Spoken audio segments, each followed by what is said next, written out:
अस्सलामु अलैकुम वरहमतुल्लाहि वबरकातुहू। मेरे मोहतरम मुसलमान भाइयों और बहनों, उम्मीद करता हूँ आप सभी खैर आफियत से होंगे। जैसा कि आप सभी को मालूम है कि रमज़ानुल मुबारक का तीसरा अशरा शुरू हो चुका है और ये तीसरा अशरा इत्कुम मिनन नार यानी कि जहन्नम से आज़ादी का अशरा है, जहन्नम से छुटकारे का अशरा है। और रमज़ानुल मुबारक का पहला अशरा रहमत का अशरा है, दूसरा अशरा मग़फ़िरत का अशरा है और तीसरा अशरा इत्कुम मिनन नार यानी कि जहन्नम से आज़ादी का अशरा है। और खास तौर से इस तीसरे अशरे में शब कदर भी है, यानी वो मुबारक रात जिसके बारे में अल्लाह ने कुरान करीम में फरमाया इन्ना अंज़लनाहु फी लैलतिल क़द्र, कि बेशक हमने इस कुरान करीम को शब कदर में नाजिल किया। वमा अदराका मा लैलतुल क़द्र, तुम्हें क्या मालूम कि शब कदर क्या चीज है।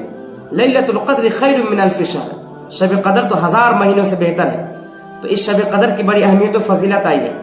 अल्लाह के नबी सल्लल्लाहु अलैहि वसल्लम ने इरशाद फरमाया है मन क़ाम लैलतुल क़द्र ईमानन व इहतिसाबन गुफ़िर लहु मा तक़द्दम मिन ज़ंबि, कि जो भी ईमान की हालत में अजर सवाब की उम्मीद रखते हुए शब कदर में इबादत के लिए खड़ा हुआ, उसके पिछले तमाम सगीरा गुनाहों को माफ कर दिया जाता है।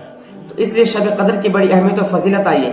हमें भी चाहिए कि हम इस रात में इबादत का अहतमाम करें, ज्यादा से ज्यादा नवाफिल पढ़ने का अहतमाम करें, कुरान करीम की तिलावत का अहतमाम करें, तौबा इस्तिग़फ़ार करें, जिक्र अज़कार करें, अल्लाह ताला के सामने मांगे, अल्लाह ताला के सामने रोए गिड़गिड़ाए, अल्लाह से अपने गुनाहों की माफी तलब करें। तो इस रात में हमें इबादत का अहतमाम करना चाहिए। और अल्लाह के नबी सल्लल्लाहु अलैहि वसल्लम ने फरमाया कि रमजान के तीसरे अशरे में ताक रातों में शब कदर की तलाश हो, यानी 21 रमजान, 23 रमजान, 25 रमजान, 27 रमजान और 29 रमजान, इन्हीं 5 रातों में शब कदर है। अल्लाह के नबी सल्लल्लाहु अलैहि वसल्लम ने कोई खास एक रात को नहीं बताया। अब इन्हीं 5 रातों में हमें इबादत का अहतमाम करना है। तो बहुत सारे ऐसे मुसलमान इस रात में सलातुत तस्बीह की नमाज पढ़ते हैं। तो सलातुत तस्बीह की नमाज की अहमियत क्या है और इसके पढ़ने का तरीका क्या है। सलातुत तस्बीह की नमाज वो खास नमाज है जिसको अल्लाह के नबी सल्लल्लाहु अलैहि वसल्लम ने अपने चचा हज़रत अब्बास को बतौर हदिया, बतौर तोहफा, बतौर अतिया सिखलाई थी। और अल्लाह के नबी सल्लल्लाहु अलैहि वसल्लम फरमाया था ये नमाज पढ़ने से तुम्हारे अगले पिछले छोटे बड़े जाने अनजाने पोशीदा और एलानिया हर किस्म के सगीरा गुनाह माफ कर दिए जाते हैं। और अल्लाह के नबी सल्लल्लाहु अलैहि वसल्लम ने भी ताकीद फरमाया था अगर मुमकिन हो तो इस नमाज को रोजाना पढ़ो, अगर ये भी मुमकिन नहीं हो तो कम से कम इस नमाज को हफ्ते में पढ़ो, अगर हफ्ते में नहीं पढ़ सकते कम से कम महीने में पढ़ो, अगर महीने में भी नहीं पढ़ सकते कम से कम 1 साल में पढ़ लो, अगर 1 साल के अंदर भी नहीं पढ़ सकते तो कम से कम अपनी पूरी जिंदगी में एक मरतबा इस नमाज को जरूर पढ़ लो। तो सलातुत तस्बीह की नमाज की अहमियत और फजीलत है कि इसको पढ़ने से अगले पिछले तमाम सगीरा गुनाह माफ कर दिए जाते हैं। तो इसके पढ़ने के 2 तरीके हैं। मैं एक तरीका इस वीडियो में बताऊंगा इंशाअल्लाह ताला, दूसरा तरीका मैं दूसरे वीडियो में बताऊंगा। तो इसका पहला तरीका यह है कि सलातुत तस्बीह की नमाज 4 रकात नफली नमाज है। नियत करने के बाद जब हम हाथ बांधेंगे, हाथ बांधने के बाद सबसे पहले हम सना पढ़ेंगे। सना पढ़ने के बाद औज़ु बिल्लाहि मिनश शैतानिर रजीम बिस्मिल्लाहिर रहमानिर रहीम, फिर उसके बाद सूरह फातिहा पढ़ेंगे। सूरह फातिहा पढ़ने के बाद कोई सूरत मिलाएंगे। कोई सूरत मिलाने के बाद और रुकू में जाने से पहले पहले कयाम की हालत में यानी खड़े होने की हालत में 15 मरतबा एक तस्बीह पढ़ना है।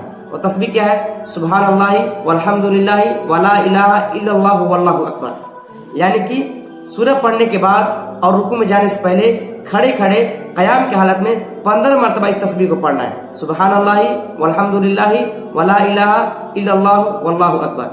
फिर उसके बाद 15 मरतबा पढ़ने के बाद रुकू में जाएंगे। रुकू में जाने के बाद सबसे पहले रुकू की तस्बीह जो है सुबहान रब्बिल अज़ीम वो पढ़ेंगे। उसके बाद रुकू के अंदर ही 10 मरतबा इस तस्बीह को पढ़ेंगे, यानी 15 मरतबा सिर्फ कयाम में, बाकी हर जगह 10-10 मरतबा। तो रुकू में जाने के बाद पहले रुकू की तस्बीह पढ़ेंगे सुबहान रब्बिल अज़ीम, और फिर रुकू के अंदर ही 10 मरतबा इसी तस्बीह को पढ़ेंगे सुब्हानल्लाहि वल्हम्दुलिल्लाहि वला इलाहा इल्लल्लाहु वल्लाहु अकबर। फिर जब रुकू से उठेंगे कौमा करेंगे समी अल्लाहु लिमन हमिदा रब्बना लकल हम्द, ये कहने के बाद फिर वहां पर कौमा में यानी खड़े खड़े 10 मरतबा फिर इसी तस्बीह को पढ़ना है।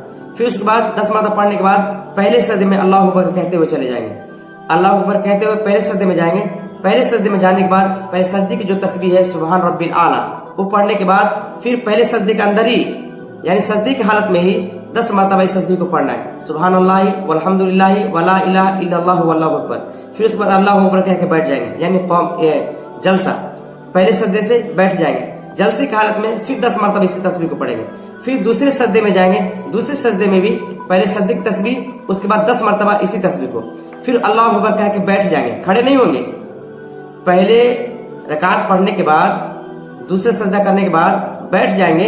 डायरेक्ट खड़े नहीं होंगे, बैठने की हालत में फिर 10 मरतबा इसी तस्बीह को पढ़ेंगे। बाद बगैर अल्लाहू अकबर कहते हुए दूसरे रकात के लिए खड़े हो जाएंगे। फिर दूसरी रकात में भी वही मामला, बस उसमें सारा नहीं पढ़ना है। फिर उसके बाद अलहम्द पढ़ना है, फिर कोई सूरत पढ़ना है। सूरत पढ़ने के बाद फिर 15 मरतबा उसी तस्बीह को पढ़ना है और फिर बिल्कुल उसी तरह पहले रकात की तरह पढ़ना है इसको। यानी एक रकात में तस्बीहात की तादाद 75 मरतबा हो जाएगी और चारों रकात में तस्बीहात की तादाद 300 मरतबा हो जाएंगे। इस एतबार से आपको पढ़ना है। अच्छा, कादा में यानी दूसरे रकात में जब हम बैठेंगे कादा में, तो सबसे पहले इस तस्बीहात को पढ़ना है, उसके बाद अत्तहियात पढ़ना है। इसी तरह चौथे रकात में भी जब हम बैठेंगे कादा में, तो सबसे पहले 10 मरतबा इस तस्बीह को पढ़ना है, उसके बाद अत्तहियात, दरूद शरीफ और दुआ वगैरह पढ़ने के बाद सलाम फेर देना है। तो ये पहला तरीका है। इंशाअल्लाह ताला दूसरा तरीका मैं दूसरे वीडियो में बताऊंगा। अल्लाह तबारक व तआला से दुआ कि अल्लाह तबारक व तआला हमें सही तौर पर मसाइल पर अमल करने की तौफीक अता फरमाए। व आखिर दावाना अनिल हम्दुलिल्लाहि रब्बिल आलमीन।